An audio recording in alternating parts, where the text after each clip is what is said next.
Buenas tardes a todas y todos. Les damos la más cordial bienvenida a la serie de seminarios web dedicados a profundizar en la implementación de la pesquisa neonatal ampliada en Chile.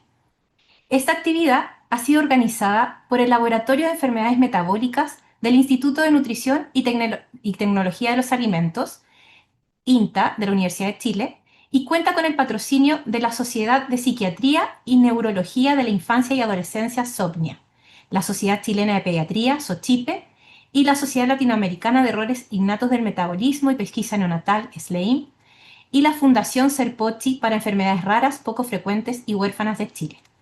Agradecemos profundamente su presencia, participación e interés en este espacio de actualización y reflexión en torno a un tema de enorme relevancia para la salud pública y el bienestar de las niñas y niños de nuestro país. El día de hoy presentamos el cuarto webinar titulado Endocrinopatías y otras condiciones incluidas en la pesquisa neonatal ampliada. Para abordar este tema, contamos con la participación de tres destacados expertos. El doctor Joel Riquelme, quien es endocrinólogo pediatra formado en el Instituto de Investigación Materno-Infantil de la Universidad de Chile. Actualmente es el jefe de endocrinología pediátrica del Hospital San Juan de Dios y profesor adjunto de endocrinología pediátrica de la Facultad de Medicina Campus Occidente de la Universidad de Chile. Contamos también con la doctora María Lina Bosa, pediatra de la Universidad de Chile. Realizó un curso de adiestramiento en fibrosis quística en la Universidad de Alabama en Birmingham, Estados Unidos. Es profesora adjunta en pediatría de la Universidad de Chile y fue jefe de la unidad respiratorio infantil y coordinadora del Centro de Fibrosis Quística del Hospital San Borja Argarán de Chile. También contamos con el doctor Juan Vázquez Cáceres, quien es médico especialista en el Laboratorio Clínico de la Universidad Católica de Chile, diplomado en bioestadística avanzada y encargado del Laboratorio de Pesquisa Neonatal del Hospital Guillermo Grant Benavente de Concepción y miembro del Comité Técnico Asesor de Pesquisa Neonatal. A los tres, eh, a los tres les agradecemos su generosa disposición para compartir su experiencia y conocimientos. A las y a los participantes les informamos que la conferencia tendrá una duración aproximada de 45 minutos, tras lo cual dispondremos de entre 10 a 15 minutos para responder sus preguntas, que serán abordadas al final del seminario web. Se seleccionarán 2 preguntas por tema. Les invitamos a enviar sus consultas mediante la función Preguntas y Respuestas de la plataforma Zoom, y las preguntas que no puedan ser respondidas durante el seminario serán atendidas posteriormente a través del correo inta.chile@gmail.com, y al finalizar la serie de seminarios, estas quedarán disponibles en la plataforma de YouTube del INTA. Damos el pase al doctor Riquelme para comenzar con su presentación titulada Hipotiroidismo congénito.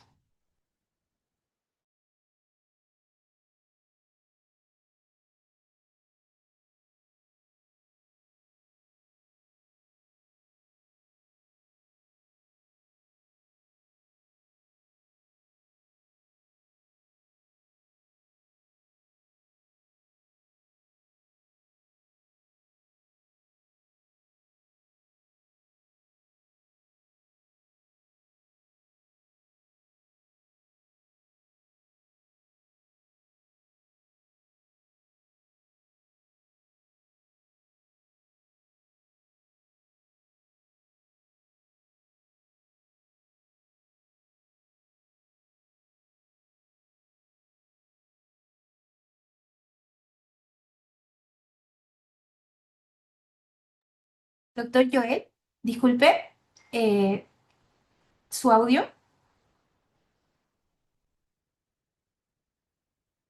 y puede encender su cámara. Ahí sí. Disculpen. Ahora sí, agradezco la invitación al comité organizador. Quiero compartir con ustedes entonces la perspectiva pasada, presente y futura de la pesquisa para hipotiroidismo congénito. Partir diciendo que el hipotiroidismo congénito es la causa más frecuente de retraso mental prevenible. Es la patología endocrina más frecuente en el recién nacido, 85% de los casos son esporádicos, y el punto es que al nacer no hay clínica. La importancia del screening neonatal surge en 1973 en Quebec, Canadá, con el doctor Jean Dussault, quien logra fabricar o generar una técnica de radioinmunoensayo para medir T4 total en sangre seca. Eso ya en 1975 le permite hacer búsqueda y establecer una incidencia en Canadá, en Quebec, de 1 en 7.000 para hipotiroidismo congénito. Más tarde, en 1977, DeLange establece que en realidad TSH es más confiable que T4 para hacer esta pesquisa y que también el nivel es mucho más indicador al quinto día de vida. Y fue así como el doctor Rousseau, en conjunto con el doctor Fischer en Pittsburgh, establecen una primera incidencia para Norteamérica, que establecen en 1 en 3.684. Las estrategias que surgen desde entonces son medir TSH en forma primaria, que esto nos permite detectar hipotiroidismo primario, o medir T4 y TSH, que nos permite detectar hipotiroidismo central. Y hoy por hoy tenemos algunas estrategias, como por ejemplo la de Países Bajos, que busca T4, TSH y tiroglobulina, que permite acercarnos al hipotiroidismo central. Acá pueden ver cómo es la distribución de la pesquisa para hipotiroidismo congénito en el mundo. Pueden ver que en color verde se encuentra la cobertura de sobre un 90%. En gris se ve donde no hay cobertura o no tenemos datos, y en rojo donde las coberturas son de menos de un 25%. En la actualidad es bien llamativo pensar que solo un 30% de los recién nacidos del mundo tienen acceso a la pesquisa de hipotiroidismo congénito. Este metaanálisis chino lo que hace es establecer la prevalencia en el mundo y se puede ver que va aumentando en los últimos años hasta 5.97, 5.26, siendo más alta en el área del este mediterráneo. Y cuando hablamos de incidencia, pueden ver en esta serie en Nueva Inglaterra que la incidencia ha ido aumentando en el tiempo, pero fundamentalmente a expensas de los casos leves, ya que los casos severos se han mantenido estables. Y entonces, ¿a qué se debe esto? Podemos acá comparar en distintos países incidencias entre 1980 y 1990 versus la incidencia en el año 2000. Y se debe fundamentalmente en el cambio en los puntos de corte de TSH. Esto en el contexto de que al cambiar los puntos de corte, obviamente vamos a aumentar la sensibilidad del sistema, pero también porque los pacientes en los que nos estamos enfrentando son distintos. Ven ustedes cómo ha cambiado la población neonatal sometida a pesquisa. Tenemos hasta 10,6% de partos prematuros a nivel mundial. Han aumentado los embarazos gemelares, 15.000 partos múltiples en Norteamérica, debido a que hay más gestantes tardías o sometidas a terapia, a técnicas de fertilización asistida. Hay una mayor sobrevida de neonatos más enfermos. Y estos tienen una respuesta que puede estar mucho más cambiante o alterada en relación a la TSH, una elevación más tardía y la posibilidad de falsos positivos y negativos. Por otro lado, han habido cambios de técnica. Como les dije, partimos con radioinmunoensayo, pero hoy por hoy gran parte de las pesquisas son por fluorometría. Eso también aumenta la sensibilidad. Otra cosa que se establece como ideal para plantear pesquisa es tener valores normales de TSH para la población en estudio, y también en la medida que tenemos más pacientes que son prematuros, considerar valores normales para edad postnatal, entendiendo que cuando un recién nacido nace y se corta el cordón, se produce un gran estímulo de TSH que puede alcanzar hasta 50, 80 miliunidades por litro, y luego va bajando a 10 a 15 en las primeras 24 o 48 horas, y luego puede bajar a aproximadamente 10 durante la primera semana. ¿Y cuál es la historia de nuestro programa de pesquisa? Sabemos de este programa piloto del 84, entendemos que hubo un screening de hasta un 20% de recién nacidos en el 89, que dio una incidencia de PKU de 1 en 14.000 y de hipotiroidismo congénito de 1 en 2.000. Y en el 1992 ya se establece un programa nacional en las 12 regiones. En ese momento se mide por radioinmunoensayo y el punto de corte es SH20. Ya hacia el año 98 tenemos casi un 100% de cobertura. En el 2007 cambiamos a fluorometría Delfia con un punto de corte de 15. Y otro hito importante a mencionar es que en el 2018 se cambia la plataforma de medición a GPS en Autodelfia, que para la validación del punto de corte establece 13.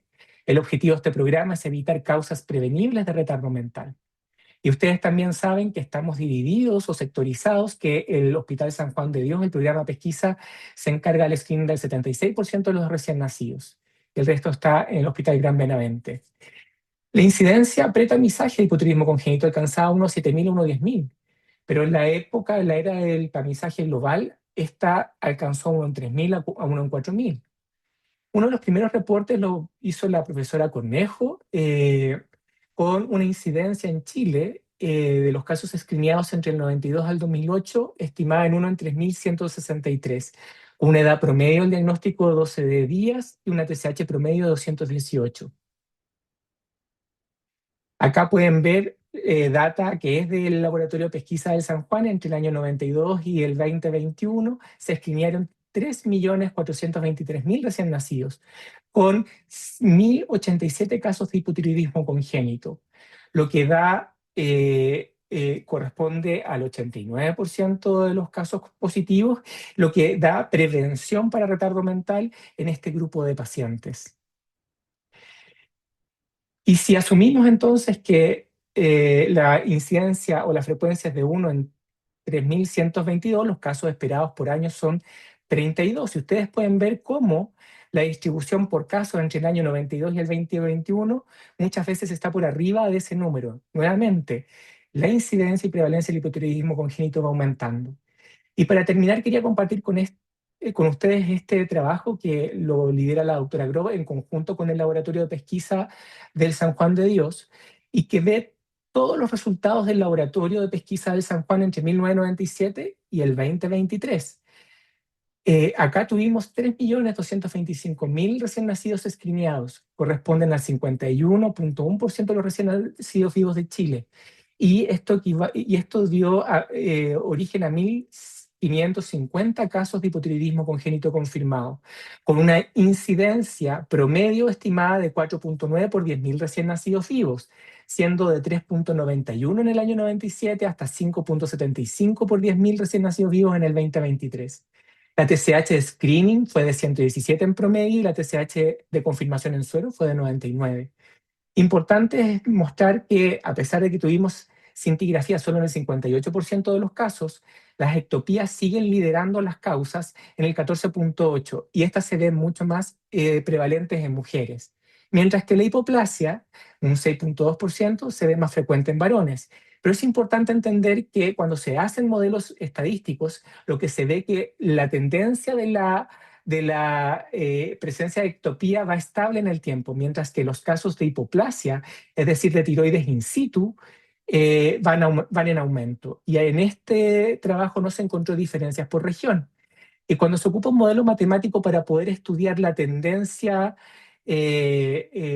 temporal de los casos de hipotiroidismo congénito leve, definido como aquellos con TSH de screening de menos de 20, podemos ver que hay una tendencia a aumento en el tiempo, y particularmente del 2018 en adelante, que es cuando se cambia el punto de corte.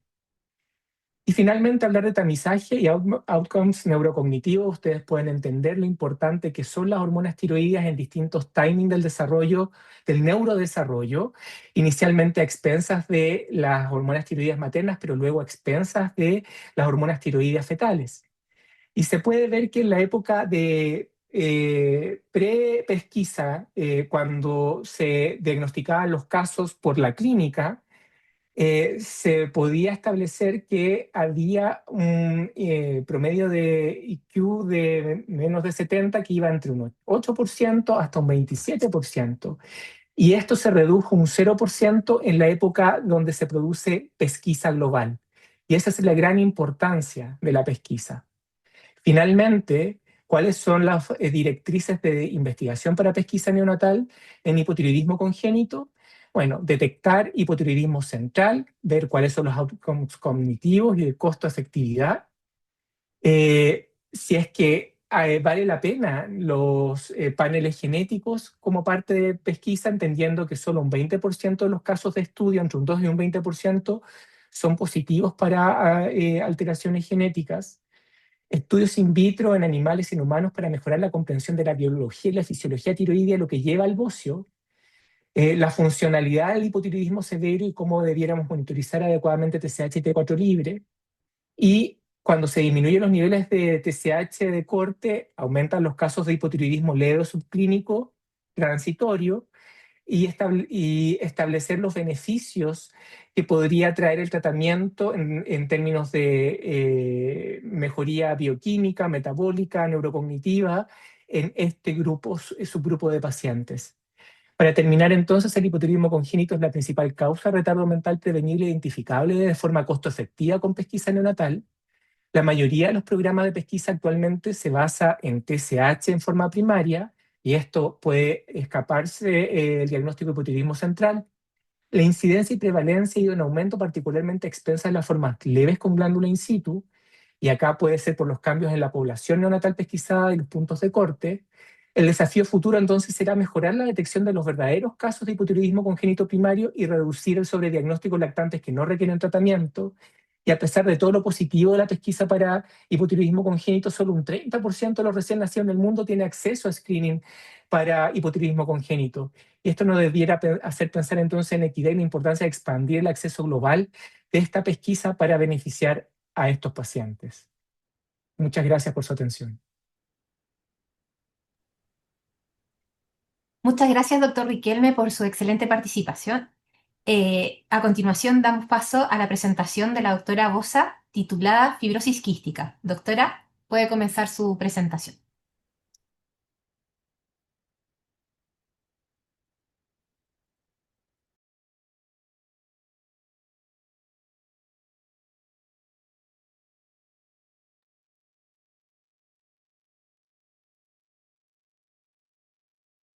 Doctora, ahí. Le pedimos que por favor ponga su pantalla y su audio.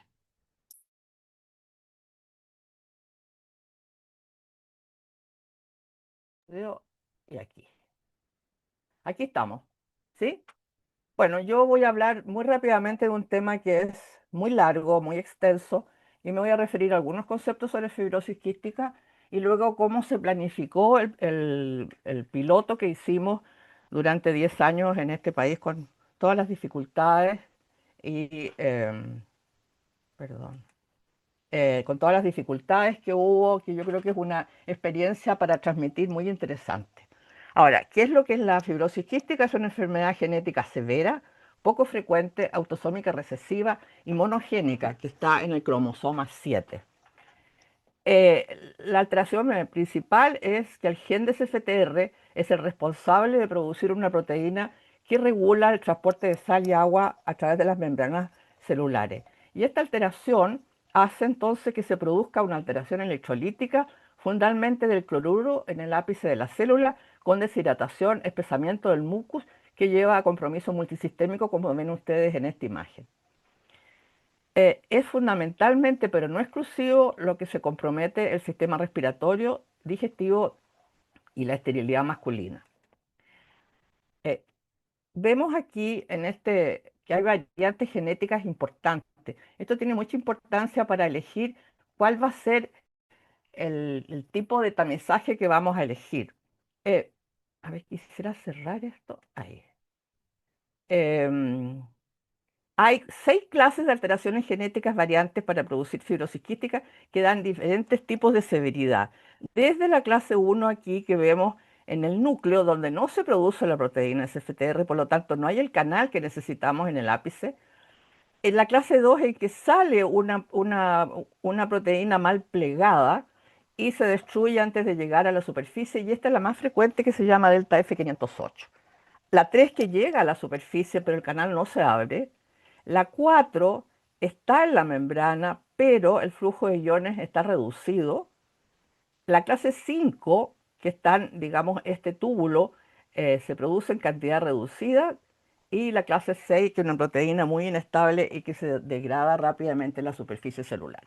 Esto hace, digamos, que la determinación y la clasificación genética de estos pacientes es extraordinariamente compleja y que a mí en lo particular me ha costado mucho entender. Ahora, ¿qué pasa en la fibrosis quística? Todo empieza con un recién nacido sano, aparentemente, pero todos sabemos que el recién nacido ya viene comprometido desde el útero de la madre. Ahora, ¿cuáles son los beneficios que hay claramente definidos en el tamizaje para fibrosis quística? Es el aumento de la sobrevida, porque hay mejor crecimiento, mejor nutrición, una mejor función pulmonar. Ustedes saben que lo que mata en general a estos pacientes es el compromiso pulmonar. Hay disminución de las exacerbaciones, la pseudomonas es menos frecuente, hay menos hospitalizaciones y más cortas. Y la otra cosa es que permite una referencia precoz a centros especializados, cosa que es fundamental en la evolución de estos pacientes. Y actualmente permite también el iniciar tratamiento con moduladores en lactantes, que está recién en estudio, pero que luego va a ser autorizada para aquellas de elecciones genéticas que sí lo permiten.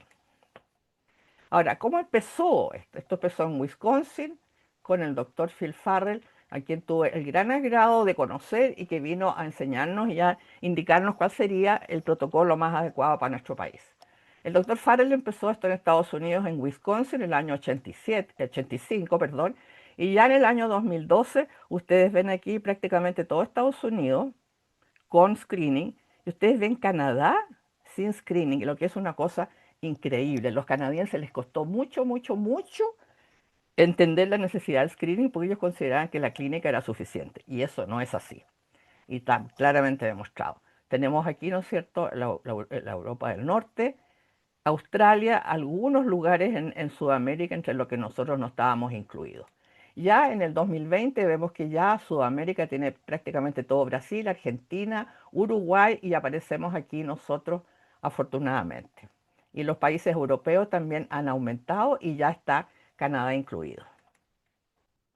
Ahora, ¿cuáles son los requisitos que se piden para fibrosis quística y para iniciar un tamizaje? Internacionalmente se recomienda que los países de recursos limitados, como los nuestros, deben considerar un estudio piloto antes de establecer un programa nacional.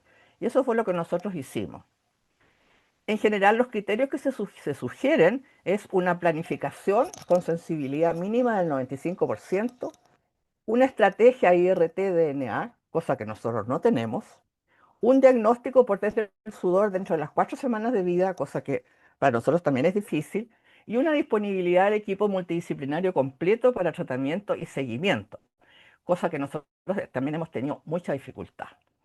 La planificación partió el año 2012 con reuniones muy frecuentes para tratar de establecer qué es lo que íbamos a hacer.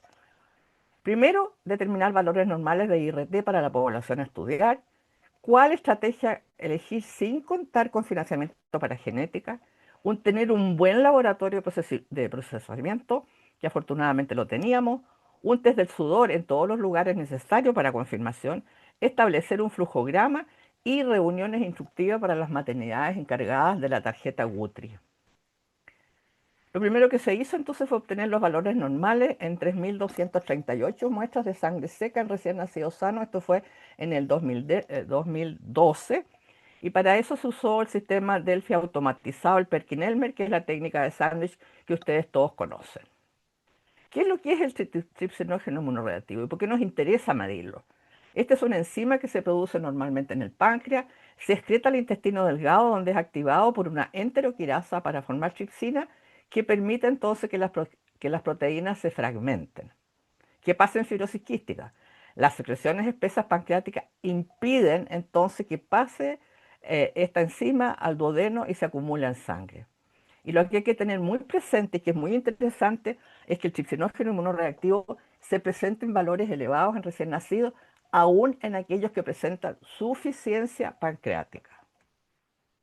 ¿Y cuáles fueron los valores normales que nosotros definimos? El resultado, llegamos a un valor de corte de 50 nanogramos por ml, que era 34% más bajo que los informados en el prospecto del kit de una muestra de referencia en casi 2.000 niños de Estados Unidos. ¿Qué hacía la diferencia? No sabíamos. Condiciones ambientales, condiciones raciales muy probablemente, y además en el estudio del IRT encontramos que teníamos un 6% de pérdida de los pacientes que no volvían digamos, a nuestro centro. Entonces, ¿qué estrategia íbamos a elegir? Las estrategias son variadas. Lo que sí tenemos que saber es que cualquiera sea la estrategia que uno tome, el primer paso siempre es la determinación de tripsinógeno inmunoreactiva, ojalá en la primera semana del recién nacido. El IRT tiene el problema que tiene una baja especificidad y un valor predictivo positivo bajísimo, entre el 3 y el 5%. Y hay una pérdida de los recién nacidos con valores de corte en el percentil 99 que no se hace en el examen.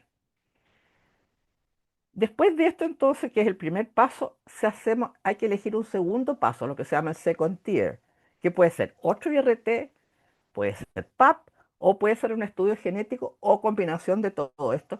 Y en el mundo hay muchísimas combinaciones de cuál es la estrategia que se usa. La mayoría tienen, por supuesto, estudios genéticos. Y si nosotros comparamos aquí el IRT y el IRT-PAP, que fue lo que nosotros elegimos, vemos que sin tener estudios genéticos, vemos que la sensibilidad del IRT-IRT es bastante baja. En cambio, en IRT-PAP la sensibilidad sube hasta 95%. El valor predictivo positivo no es muy bueno. Y lo que tiene de diferente también, que es muy interesante, importante para nosotros, es que el IRT necesita una segunda muestra y por lo tanto hay una pérdida importante de pacientes que no vuelven. Todos los otros que ustedes ven aquí con DNA, todos tienen una sensibilidad casi del 98% y valores predictivos positivos que llegan algunos hasta el 34%, sobre todo aquellos que usan secuenciación del gen. Tercero, teníamos que elegir la calidad del laboratorio y ahí teníamos un muy buen laboratorio del San Juan de Dios con mucha experiencia en digamos, programas de tamizaje y ahí les propusimos que tenían que tener un control de precisión, un control de exactitud y ellos eligieron 3 controles externos en Alemania, Estados Unidos y Argentina y la validación de los resultados de IRT-PAP. Debemos tener en cuenta que el IRT puede presentar variaciones y eso es una cosa que hay que tener en cuenta en el laboratorio. Por ejemplo, en lotes diferentes, se van cambiando los lotes, los kits, en isoforma o en estaciones del año como vamos a ver más adelante. Tener en cuenta que el hilio meconial puede dar un falso negativo porque cursa con IRT bajo. Por lo tanto, todos los pacientes recién nacidos que tengan un hilio meconial o algo similar deben mandarse a test de electrolitos de sudor de todas maneras. Y tener en cuenta que el IRT es alto en los prematuros, en el bajo peso al nacer y en el estrés neonatal. Los pacientes que hacen sepsis o cualquier otro tipo, un parto muy prolongado, pueden tener IRT alto. Cuarto, teníamos que valorar la importancia del test del sudor. Aquí tenemos, ¿no es cierto?, el estimulador, el macroduct que junta digamos, el sudor de la piel y aquí tenemos, ¿no es cierto?, el clorhidrómetro y los valores para hacer la normalidad. Ahora, el test del sudor por clorhidrometría en este momento es el gold standard. Debe hacerse en centros organizados y con experiencia. No debe haber más de 3 personas dedicadas a hacer esto para que tengan una buena experiencia. Se debe procesar varios días a la semana y se debe evaluar periódicamente en los laboratorios para saber qué porcentaje de muestra insuficiente tienen de sudor, porque eso indica que la gente que está trabajando ahí no está suficientemente entrenada y estos laboratorios debieran ser certificados. Y establecimos un flujograma, ¿no es cierto?, y que neonatología se iba a encargar de la toma de la muestra, registrar y enviar. De ahí iban al laboratorio, si tenían un IRT positivo y un PAP positivo, iban entonces a diagnóstico, a un broncopulmonar que iba a confirmar el diagnóstico con un test del sudor, eventualmente un estudio genético, que era el ideal, y sabíamos que el test del sudor, si tiene entre 30 y 59 milomoles por litro, tiene un valor intermedio y este es un problema importante. Y si tienen más de 60 milimoles por litro de cloro ya es diagnóstico. Y él va a estar encargado entonces de comunicar a los padres los aspectos clínicos, la protección G y la cobertura de la canasta y tiene la obligación de coordinar al equipo multidisciplinario. Y así empezó entonces nuestra segunda etapa, el 2015 al 2021, en que se eligió la estrategia IRT-PAP, por lo que vimos anteriormente. El IPAP es una proteína que está ausente en individuos sanos. Y entonces cuando ya empieza a aparecer, quiere decir que hay algo que no está bien. El IRT-PAP presenta importantes ventajas, como vimos anteriormente, en relación con IRT. Tiene buena sensibilidad, no identifica portadores sanos, tiene un bajo número de diagnósticos inconclusos. Desgraciadamente de esto no puedo hablar, pero es todo un capítulo importantísimo en este momento el diagnóstico inconcluso. Es una implementación más sencilla y accesible. Es más eficiente que el IRT porque reduce el tiempo para la confirmación o descarte, porque la muestra de sangre está en el laboratorio. Aquel que sale con un IRT alto, inmediatamente se puede hacer PAP sin necesidad de que el paciente vuelva. Aquí vemos entonces que elimina las segundas citaciones y tiene el mismo valor predictivo que el IRT y el IRT, y tienen, ambas estrategias presentan un grado de concordancia. Esto nos hizo a nosotros entonces elegir la estrategia IRT-PAP. Ya. Y se inició el proyecto piloto. Entonces los criterios de inclusión: pacientes mayores de 37 semanas de gestación, con una sangre tomada entre las 40 y 48 horas de vida. Y en los prematuros entonces se pedía la muestra entre 7 y 15 días de nacimiento. Importantísimo el tiempo de traslado de la muestra. Acuérdense ustedes que estas muestras vienen de todo el país y debieran llegar antes de los 7 días.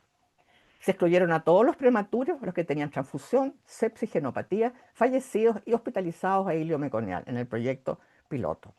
Y esto tiene importancia porque en la parte preanalítica se excluyeron recién nacidos con muestras antes de las 40 o tomadas después de los 7 días. O sea, que la matrona que estaba a cargo no estaba siguiendo los criterios de inclusión.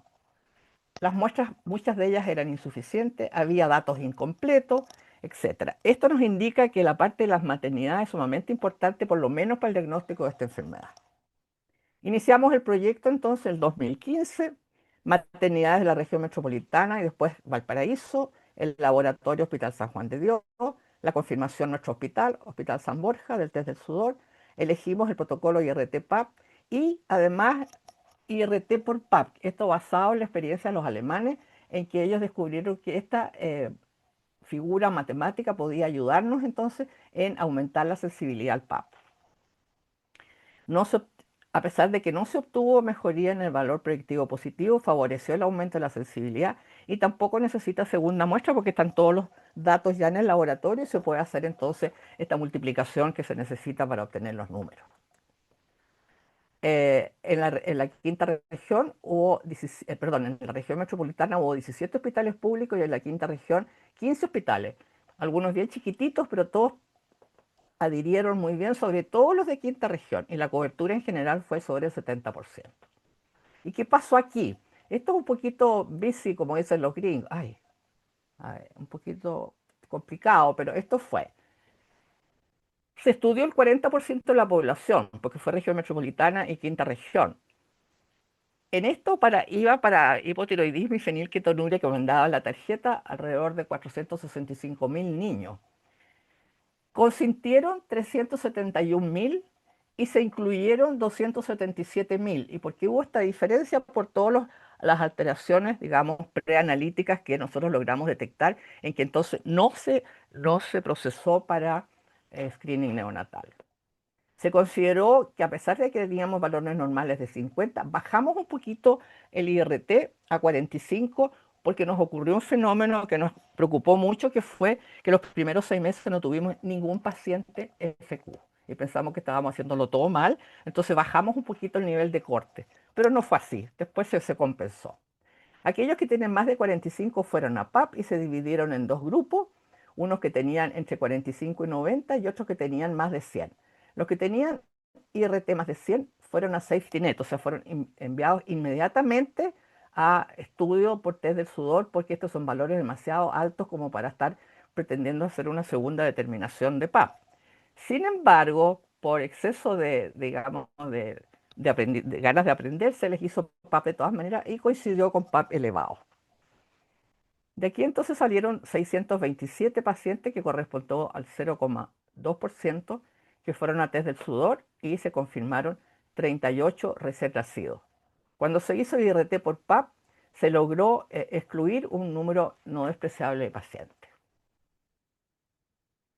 Entonces, si hacemos un resumen, tenemos los 465.000 pacientes metropolitanos y Valparaíso que iban a screening neonatal general, 371 con autorización materna, 277 que pudieron ser incluidos, 38 casos, lo que nos dio una incidencia por primera vez que teníamos en Chile de cuánto era la fibrosis quística, 1 por cada 7.100 recién nacidos. Pero tenemos que considerar que esto es una región central del país, tenemos que considerar que es el 40% de los niños y que por lo tanto cuando esto sea para todo el país, es probable que nuestra incidencia cambie, para más o para menos, no lo sabemos.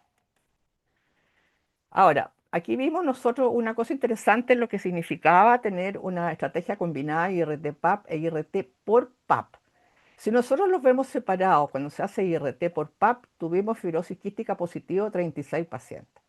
Cuando los hicimos IRT por PAP, la muestra matemática, tuvimos 37 pacientes. O sea, si juntamos estos dos, hay un paciente más, lo que dio 38 pacientes de fibrosis quística positivo, con una sensibilidad de 97% y un valor predictivo positivo de 9.4, lo que no es mucho, pero es lo que hemos logrado tener. Cuando uno hace screening con, tal como les mostraba yo, con genética, el valor predictivo positivo sube a veces hasta 40%. Ahora, ¿por qué es importante entonces tener valores para nosotros? Porque si nosotros miramos y nos comparamos con África, España y Sudamérica, vean ustedes el percentil 99 del IRT. Es muchísimo más alto que el nuestro. O sea, si nosotros nos hubiéramos basado en lo que decía Estados Unidos o Sudamérica, habríamos perdido una cifra importante de pacientes. Ahora, hay una segunda cosa que pasa con el IRT que se sabe ya de hace algún tiempo, que el IRT tiene valores flotantes. Y eso estamos haciendo ahora, midiendo los valores flotantes. Es decir, en invierno los pacientes tienen IRT más bajo que en verano. Perdón, en invierno tenemos valores más altos que en verano. Y eso se debe probablemente a los problemas de temperatura ambiental. Pero esto está claramente definido en muchos países. Y es por eso entonces que ahora, desde marzo, desde, perdón, desde marzo de este año se está haciendo entonces valores flotantes, que se llama el floating number. Y vemos aquí que hay una análisis que viene recién desde hace 6 meses, en que nos da un P99 de 51, que es muy parecido al que teníamos anteriormente. Esta es una tabla muy difícil, muy complicada, que se las presento para que la miren, porque la verdad, quien quiera ver todo esto tendría que revisar el artículo publicado. Por lo tanto, ¿qué debemos hacer enfrentados a tamizaje? Entregar resultados de la toma de muestras a la familia, ojalá el mismo día de la prueba. Esto es el ojalá, porque realmente esto en Chile por lo menos no se puede, pero lo antes posible. Debe ser mandado al especialista idealmente dentro del mes, con un máximo de 2 meses, dentro del mes, porque idealmente los niños deben ser diagnosticados máximo a las 3 semanas. Debe haber una consejería genética, muy importante, porque el estrés de la familia debe reducirse o eliminarse. Piensan ustedes que esta es una enfermedad genética severa, que aparece cuando uno mira el Google, enfermedad letal, digamos, genética letal de muy mal pronóstico. Entonces los padres leen esto y se vuelven locos de susto. La verdad es que uno esto lo puede eliminar o disminuir con una consejería genética buena. Y tenemos que tener una necesidad indispensable de tener centros de fibrosis quística para control clínico y de laboratorio estandarizados para niveles de cloro en sudor. Debemos organizar un seguimiento con un manejo interdisciplinario. Hay que monitorizar la nutrición, la enfermedad pulmonar, la prevención de la infección cruzada, la educación y el apoyo de la familia y preparar para el tratamiento personalizado con moduladores. Este es un tremendo tema que ha cambiado el pronóstico de estos pacientes y que es una cosa maravillosa dentro de la investigación farmacológica. Si ustedes quieren leer algo más, aquí está el paper que se presentó el año pasado con el proyecto piloto de fibrosis quística, que no se lo pude contar completamente porque es largo y que habría sido motivo de una reunión. ¿Qué haremos los próximos años? Implementar todo el país con centros multidisciplinarios, con test del sudor de calidad. Elegiremos un segundo tier, PAP o genética, yo diría ojalá genética. Un tercer tier con genética, de nuevo, o hacer IRT, PAP, IRT, que mejora la sensibilidad y la especificidad. Y claramente necesitamos genética con PAL chileno que está en marcha y que tengo mucha esperanza de que lo tengamos luego en nuestro país. Muchas gracias. Muchas gracias, doctora Bosa, por su enriquecedora presentación. A continuación, daremos paso a la última presentación del doctor Juan Vázquez, titulada Implementación de pesquisa neonatal de hiperplasia suprarrenal congénita en Chile. Doctor Vázquez, le doy el pase para iniciar su presentación.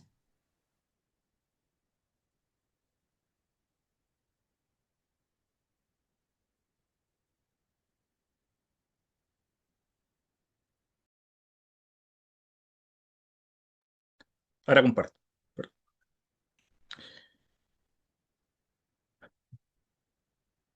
Ya. Se ve bien, ¿cierto? Sí, doctor. Ya, ok. Ya. Buenas tardes a todos y todas. Primero que todo, agradecer a los organizadores por la invitación para hablar de este tema súper importante e interesante, que es la implementación de la pesquisa neonatal de hiperplasia suprarrenal congénita en Chile. Bueno, los temas que vamos a tratar, vamos a ver someramente ahí algo de la definición de la patología, también epidemiología clínica, para irnos de lleno a la pesquisa neonatal de esta enfermedad y le hablaré un poquito del estudio chileno, del piloto chileno y también de la implementación que llevamos de la pesquisa neonatal ampliada desde el 1 de septiembre de este año.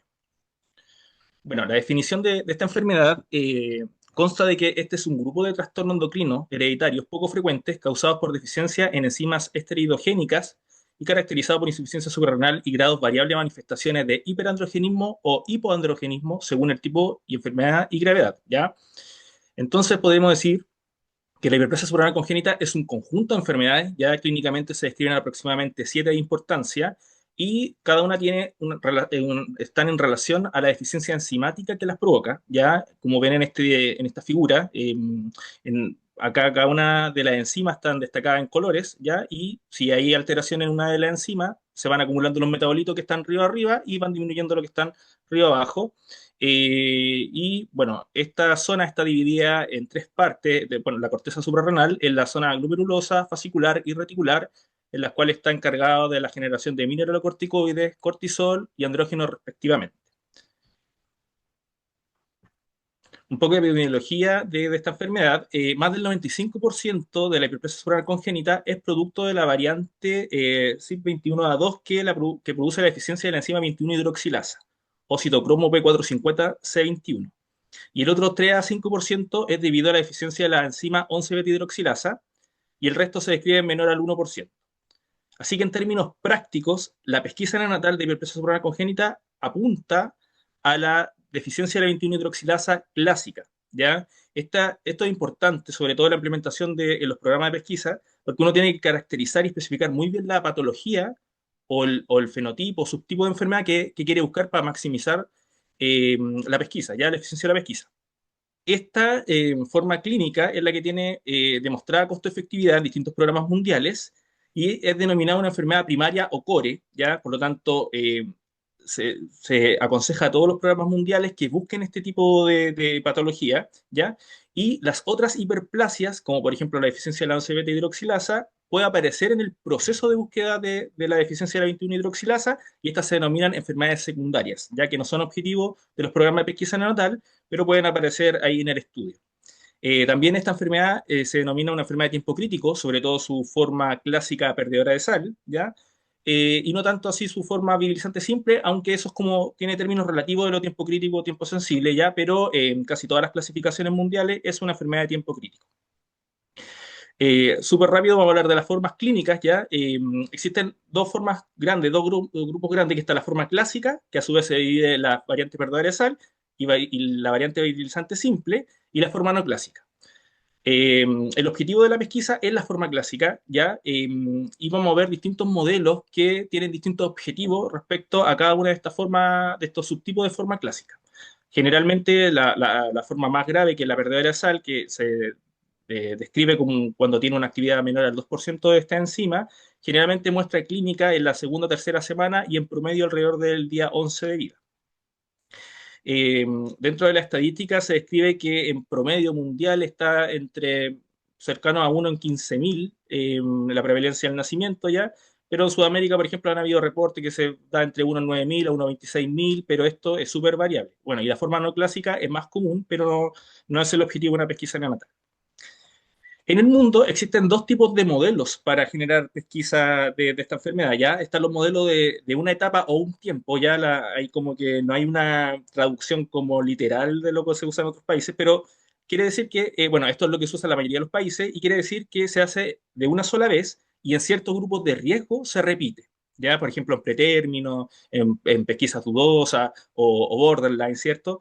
Pero en algunos estados, por ejemplo, de Estados Unidos, se han hecho modelos de dos etapas. Esto quiere decir que se hace en forma universal la medición de 17 OHP generalmente en dos tiempos distintos, que generalmente al principio, los primeros días de vida, y la segunda pesquisa pues, después de las 2 semanas o las 4 semanas de vida. ¿Ya? Esto se hace en forma universal. Y se ha reportado de que puede aumentar la sensibilidad clínica de la pesquisa, sobre todo en las formas más leves o virilizantes simples, y bueno, y la idea de esta diapositiva es para que ustedes entiendan que no existe ningún modelo que es el que manda en el mundo y eso depende mucho del objetivo de los programas de cada país. Entonces el objetivo de un modelo de una etapa es buscar o pesquisar a todas las formas perdedoras de sal y a la mayoría de las formas virilizantes simples. Y los modelos de dos etapas también tienen el objetivo de pesquisar a todas las formas virilizantes perdedoras de sal y también algunas formas perdedoras de sal tardías, que son súper raras, pero se describen, y también a todas las formas virilizantes simples de esta enfermedad. ¿Ya? Entonces, bueno, eso depende, insisto, de los recursos del país. A su vez, cada etapa de pesquisa puede tener niveles en la pesquisa, ¿ya? Y esto es como se demuestra acá en esta imagen, que es como hacer un tamiz de un tamiz, ya como cuando uno, ¿cierto? Pesca arena, ¿cierto? Y quiere sacar la arenilla, la más fina, va haciendo distintos tamiz. Sucede lo mismo, y es como lo describió ya la doctora Bosa en su presentación anterior, son las denominadas second tier u otros niveles, ¿ya? Eh, Incluso se describen hasta 3 niveles, eso también queda en dependencia de los protocolos propios de cada país, pero la gracia que tienen generar distintos niveles en cada etapa es que uno va disminuyendo los falsos positivos. Pero hay que tener presente que esto no soluciona todos los problemas porque puede haber una pérdida de sensibilidad, o sea, se pueden perder en los distintos niveles algunos pacientes. Entonces, por eso también acá todavía existe un poco de arte para tratar de elegir los mejores algoritmos de pesquisa. Pero la gracia que tiene es que todas las mediciones se hacen con la misma muestra y se buscan generalmente distintos biomarcadores. El biomarcador más utilizado como prueba de primer nivel que se hace en todo el mundo es la medición de la hormona 17-alfa hidroxiprogesterona en gota de sangre seca por inmunoensayo. Esto es lo que se utiliza en casi todo el mundo. La tecnología que más se está utilizando es la inmunofluorescencia en tiempo resuelto, que es la que tenemos nosotros en nuestro país, pero también se describen ELISA, ECLIA, etc. ¿Ya? Y esta hormona se puede ver, puede estar alterada no solamente en la deficiencia de la 21-hidroxilasa, también puede estar alterada en la 11-beta-hidroxilasa o en la P450 oxidorreductasa. La diferencia es que entre todas estas patologías es que en el caso de la 21-hidroxilasa, la deficiencia de esta enzima tiene mayor sensibilidad, por lo tanto se correlaciona casi un 100%.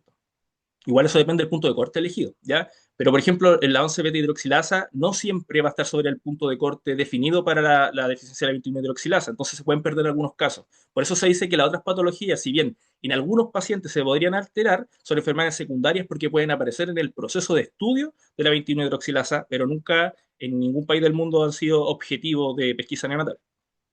Bueno, las pruebas de segundo nivel se describen las pruebas moleculares, inmunoensayos con extracción orgánica y también la cromatografía líquida con espectrometría de masa, que dentro de toda esta, la que tiene mejor oportunidad y todo lo que mejora, tiene mayor eficiencia, tiene mejores outcomes clínicos, es el uso de la cromatografía líquida con espectrometría de masa en tándem como prueba de segundo nivel o second tier, ¿ya? Porque es más rápido, es más exacto, pero tiene la desventaja que es costoso. Entonces, es caro implementarlo en los países. Respecto a los falsos positivos y falsos negativos que podría dar la pesquisa en la búsqueda de esta enfermedad, como falsos positivos tenemos los cambios fisiológicos que ocurren postparto, donde hay un aumento posparto, ¿cierto? Valga la redundancia, que van disminuyendo en el tiempo, y por eso se dice que la muestra idealmente debería ser medida a las 48 horas de vida. También puede haber función adrenal inmadura en pretérminos por funcionalidad relativa a algunas enzimas que no están funcionando, algunas bien, entonces se pueden acumular río arriba algunos metabolitos como el 17-OHP, que podrían dar falsos positivos. También algunas condiciones estresantes en madre o recién nacido, por la activación del eje adrenocortical, y también por método de laboratorio como reactividad cruzada en inmunoensayo. Por otro lado, los falsos negativos pueden ser productos de colecciones muy tempranas de la muestra, en estos casos tardíos de la enfermedad, ya que uno, si elige un solo tiempo, se pueden pasar y después debutan clínicamente ya en urgencia. Por otro lado, también está la inmadurez adrenal en pretérmino, en el cual hay una mayor persistencia de la zona fetal que podría dar más andrógenos que otros metabolitos del cortisol. También el exceso de cortisol materno, el tratamiento con glucocorticoides, ya que puede también frenar el eje, y algunos defectos leves de la 21 hidroxilasa, principalmente en formas no clásicas. Bueno, nosotros en el país eh, estuvimos así, bueno, haciendo un protocolo ya para la definición y gestión de los puntos de corte, porque en el caso particular de la hiperplasia suprarrenal existe también muy variopinto respecto a cómo ajustar los puntos de corte, ¿ya? En la literatura se describe que algunos lo ajustan por edad gestacional, otros lo ajustan por peso de nacimiento, otros países lo ajustan por ambas variables, ¿ya? También lo ajustan por otras variables como el tiempo de toma de muestra, por el sexo. Pero una cosa a destacar es que, como pasa con todas las otras patologías de la pesquisa neonatal, no hay cuantiles definidos mundialmente como que son los más óptimos, ¿ya? Porque eso depende de la distribución tanto de los recién nacidos sanos como patológicos de la enfermedad para definir el percentil de la población sana donde nosotros tenemos la máxima eficiencia de pesquisa, ¿ya? Una cosa también interesante que tienen sobre todo las pesquisas de enfermedad endocrinológica es que nosotros podemos ver los cambios en el tiempo, ¿ya? Ahí hay toda una teoría que también se aborda en este protocolo ministerial, y se toca mucho los términos de valor de referencia al cambio, o sea, nosotros estamos esperando cambios significativos, tanto estadísticos como clínicos, para nosotros recién alertar como pesquisas positivas, o al revés, quizás está elevado en un inicio y en el segundo tiempo puede bajar de forma clínicamente significativa o estadísticamente significativa, y nos deja tranquilos, a pesar de que puede estar sobre un punto de corte. Entonces, acá este es todo un campo del saber eh, que está de la mano, obviamente, con la ciencia de datos y todas las herramientas estadísticas que tenemos en estos tiempos, que va a hacer más eficiente nuestras pesquisas. Les comentaré brevemente sobre el estudio piloto de la pesquisa neonatal que hicimos de hiperplasia suprarrenal. Este no está publicado todavía, ¿ya? Pero lo hicimos en la ciudad de Concepción, una ciudad que se encuentra en la zona centro-sur de Chile. Y bueno, pescamos todas las muestras de nuestros recién nacidos, de nuestro servicio de salud, y ya con más de 3.000 datos pudimos hacer los puntos de corte.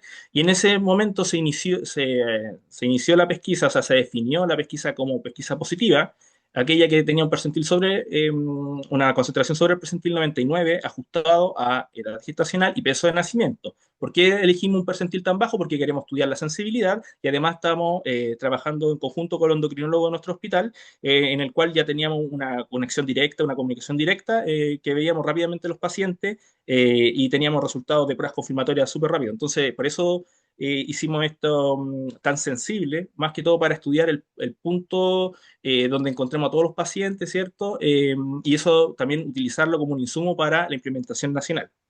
El tema es que fue durante todo el año 2024 y parte del 2025 y no encontramos ningún caso de esta enfermedad, ¿ya? Pero sí nos sirvió para más o menos saber cómo iba a ser la logística de la implementación de la pesquisa de esta enfermedad, ¿ya? Pero sí, nosotros estábamos igual así como súper asustados porque al final, a lo mejor acá en Chile, la prevalencia del nacimiento es extremadamente rara, a lo mejor nunca vamos a encontrar, no tiene sentido pesquisar, pero para mala suerte de estos pacientes, de los pacientes que tuvimos información de que tuvieron crisis perdedora de sal, para mala suerte de ellos vivían en regiones aledañas a la de nosotros, ¿ya? Y como no eran parte del estudio piloto, no los pudimos pesquisar, pero sí tenemos datos de por lo menos unos 3 pacientes que debutaron con crisis perdedora de sal, y eso igual nos afirma de que en este país se dan casos, sobre todo en lugares donde puede haber mayor obesidad por etnicidades, ¿cierto? Por población indígena y todo, ahí puede haber una mayor prevalencia del nacimiento. Entonces, como que le da sustento a la pesquisa de esta enfermedad en nuestro país. Entonces, con todo ya lo que vimos, toda esta parte teórica, comenzamos la implementación en Chile desde el 1 de septiembre, ya con la liberación de nuestra norma técnica de pesquisa neonatal ampliada, que fue liberada este año ya y que actualiza totalmente la del 2007, ya con toda la nueva terminología, y se abre todo un campo del saber en nuestro país. Eh, Implementamos una pesquisa neonatal de una etapa, no de dos etapas, de una etapa, que iniciamos con un cuantil para definir pesquisa positiva, o sea, una pesquisa en la cual incluye que lo vea un especialista y que se le tome pruebas confirmatorias sobre el cuantil 99,9, ajustado a peso de nacimiento y edad gestacional. Por eso definimos la pesquisa positiva. Pero, como todavía no sabemos cuál es el punto de corte de máxima sensibilidad, eh, tenemos una pesquisa dudosa que en otros países se llama pesquisa borderline, en el cual, entre el cuantil 99 por ciento 99 y las concentraciones menores al 99,9. Entonces, en este rango de concentraciones, nosotros pedimos una nueva muestra de gota de sangre seca y ahí vemos el valor de referencia del cambio, ¿ya? Y ahí la gran mayoría de los casos nos han dado negativo, así que eso igual como que nos deja tranquilos y todavía ahí probablemente más adelante subamos los puntos de corte. Entonces, en este modelo de una etapa, los que son sometidos a nueva pesquisa en otro tiempo, generalmente a los 15 días de vida y algunos hasta los 28 días de vida, son los pretérminos, los pacientes con bajo peso al nacer, esto está definido como un peso de nacimiento menor a 2.500 gramos, y pacientes con pesquisa neonatal dudosa. Todo esto van en un segundo tiempo de pesquisa, ¿ya?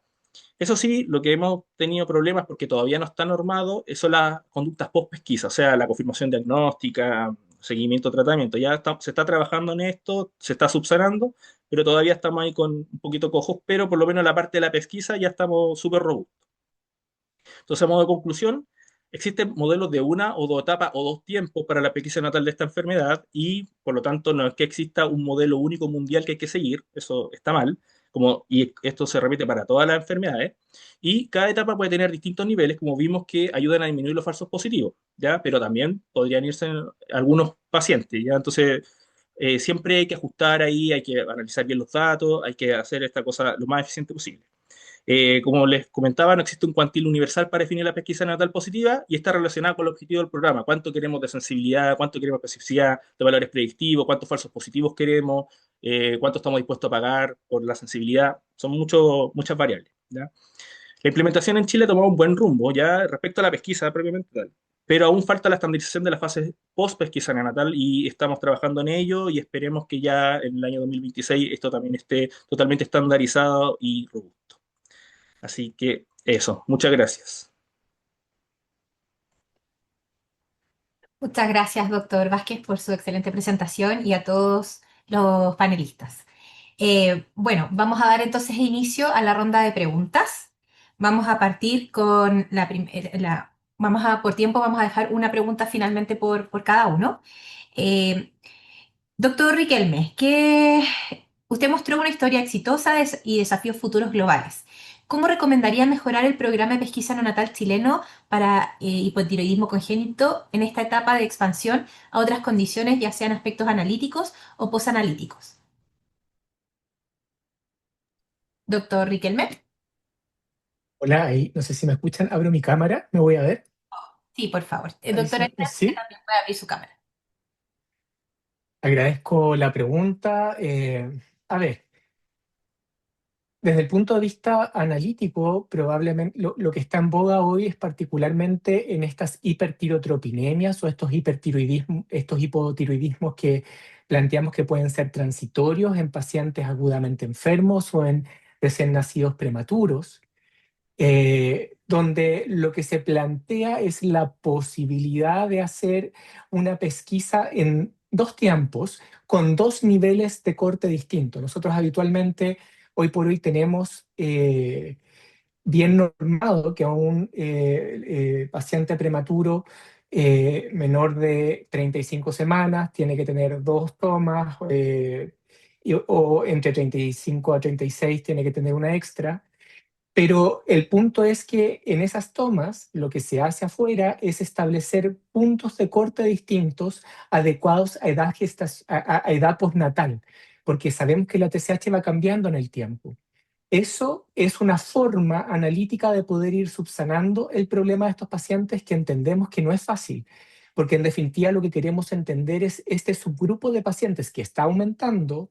Sabemos que hay más pacientes prematuros, que hay pacientes agudamente enfermos, las UTIs neonatales han aumentado su complejidad, que estos pacientes, muchos hacen hipertirotropinemia y muchos de ellos quedan con tratamiento. Entonces, ¿cómo podemos focalizar en ese subgrupo de pacientes aquellos que realmente merecen ser tratados y no sobretratar?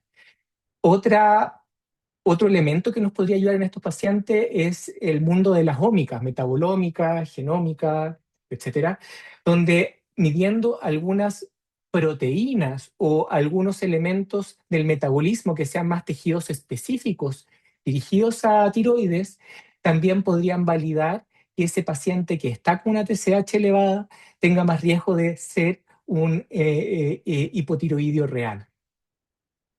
Básicamente, eso es lo que podría plantear. Y en relación a lo que tendríamos pendiente, creo yo, es llamar a expertos nacionales. Tenemos muy buenos investigadores. Yo acá destaco, por ejemplo, a la doctora Francisca Grover, la Católica, destaco a la doctora Virginia Pérez de la Chile, que ella ha visto los pacientes por mucho tiempo, como para hacer una actualización del seguimiento de estos pacientes, porque nuestras guías del 2007 probablemente están un poco anacrónicas en muchas cosas que han surgido, y tal vez ese es un pendiente del que nos debiéramos hacer cargo, ojalá pronto, establecer cuáles van a ser nuestras conductas unificadas para estos pacientes prematuros o para aquellos pacientes en términos del seguimiento neurocognitivo, cuántos controles, cómo hacerlo. Yo diría que esas son las dos ramas que se me vienen a la mente en las que podríamos intervenir en pesquisa de hipotiroidismo congénito hoy. Muchas gracias, doctor, por la respuesta. Doctora Lina, eh, ¿por qué si hacen estudio genético el valor predictor positivo solo sube de 40 y no a un 100%? Perdón, solo a un 40 y no a un 100% de fibrosis quística. Espere, doctor. Parece que está... Ay, esa es una excelente pregunta. ¿Por qué no sube al 100%? Porque resulta que hay todo un sector de pacientes que son fibrosis quística y que todavía no se ha podido definir cuál es la genética. Y en esos pacientes se hace secuenciación extendida o secuenciación del genoma, que se hace en muy pocos lugares del mundo. Yo creo que estamos avanzando en forma importante en el estudio genético, pero hay un grupo de pacientes que a pesar de tener genética negativa, si tienen otros parámetros que indican que son fibrosis quísticas y se tratan como tal. Esa es una excelente pregunta. Muchas gracias. Muchas gracias a usted, doctora. Y bueno, al doctor Juan Vázquez dice, ¿cómo se ha considerado la confirmación diagnóstica para la hiperplasia y el seguimiento? ¿Cómo se ha planificado? Bueno, gracias por la pregunta. Sí, como mostré en la presentación, ese es todavía un tema que está pendiente, ¿ya? Bueno, respecto a la confirmación diagnóstica, eh, vienen ahora los grupos de expertos también respecto a confirmaciones y seguimiento de tratamiento, pero lo que se escribe a nivel internacional y que nosotros podríamos como implementar es básicamente, pueden ser inmunoensayos, pero con extracción orgánica ya. Idealmente deberíamos tener cromatografías líquidas con espectrometría de masa, pero por temas de factibilidad y temas de recursos es poco factible, ¿ya? Por lo tanto, nosotros tenemos que como que velar y ver otras alternativas de confirmación diagnóstica, porque recordemos que todo diagnóstico médico es, al fin y al cabo, una probabilidad, ¿ya? Aunque no tenga así como que uno lo vea así como clínico, todo, pero todo tiene algo de probabilidad. Entonces, podemos juntar muchas cosas, como por ejemplo, aparte del laboratorio, podemos juntar también la pericia técnica de los especialistas, ¿ya? O los seguimientos también. Entonces se pueden generar en un país que con pocos recursos para generar la prueba gold standard que deberíamos tener, podríamos generar como protocolos alternativos para un diagnóstico certero, ¿ya? Eso por un lado. Y respecto al seguimiento y tratamiento, ahí, bueno, también nos tenemos que reunir con muchos profesionales, muchos especialistas, sobre todo endocrinólogos e infantiles, porque también este último tiempo han salido muchas publicaciones que han cambiado también algunos tipos de enfrentamiento, tratamiento, sobre todo ahora con las terapias génicas, que sea, por ejemplo, la fibrosis quística, quizás más adelante también se pueda ver, no sé, bueno, patología endocrinológica. Entonces, es todo un mundo que se viene, que todavía no tengo todas las respuestas, pero para que estén tranquilos acá todos los que nos están viendo, se está trabajando para ello, para que tengamos la mejor respuesta para nuestros pacientes. Eso, muchas gracias. Muchas gracias. Bueno, con esta última respuesta pasamos al cierre del seminario web de hoy. Muchas gracias, doctores, por compartir su conocimiento y experiencias.